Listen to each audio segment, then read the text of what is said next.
Hello বন্ধুরা, আজ এই বৃষ্টির দিনে হঠাৎ মায়ের খুব মাছ খেতে ইচ্ছা করছিল, তাই আমি আর বাবা মিলে বাজার করতে চলে গেলাম মাছ কেনার উদ্দেশ্যে। আর বাজারে গিয়ে দেখি ছোট থেকে বড় নানান রকমের মাছ কি নেই, রুই, কাতলা, ইলিশ, পমফ্রেট, গলদা, সব রকমের মাছের ঠাসা। পাশেই দেখি একটা বিশাল বড় মাছ, কিন্তু নাম জানি না। আর মাছের নাম জানা থাকলে তোমরা কমেন্টে জানিও। এইদিকে আমি আর বাবা একটু বাজার ঘুরে নিলাম। অবশেষে সিদ্ধান্ত নিলাম এই বৃষ্টির দিনে ইলিশই নেওয়া যাক, সর্ষে ইলিশ ভালোই লাগবে খেতে। এইদিকে দোকানদার দাদা আমাদের নিয়ে যাচ্ছে তার গোডাউনে বড় ইলিশ দেখাতে। এসে দেখি সত্যিই গোডাউনে কি বড় বড় ইলিশ, দেখেই লোভ লাগছে। আহা, কি বড় বড় সাইজের ইলিশ, মনে হচ্ছে কাঁচাই খেয়ে নি। আর কে কে ইলিশ খেতে ভালোবাসো কমেন্টে জানিও। আর এইদিকে এত ভালো ইলিশ দেখে বাবা বলল সবই নিয়ে নি।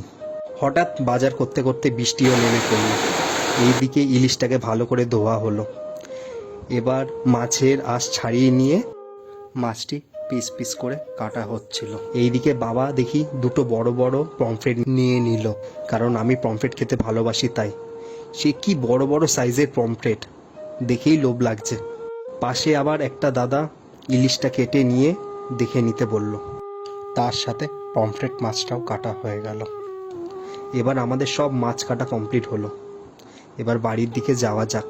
আর আমাদের তো বাজার কমপ্লিট হলো, আর তোমাদের কি বাজার হচ্ছে এই বৃষ্টির দিনে কমেন্টে জানিও। আর যদি তোমাদের ভিডিওটা ভালো লেগে থাকে তাহলে লাইক, কমেন্ট, শেয়ার অবশ্যই করবে। আর নেক্সট ভিডিও কি দেখতে চাও সেটাও জানিও। চলো, আজ ভিডিওটা এইটুখানিই রইল। টাটা।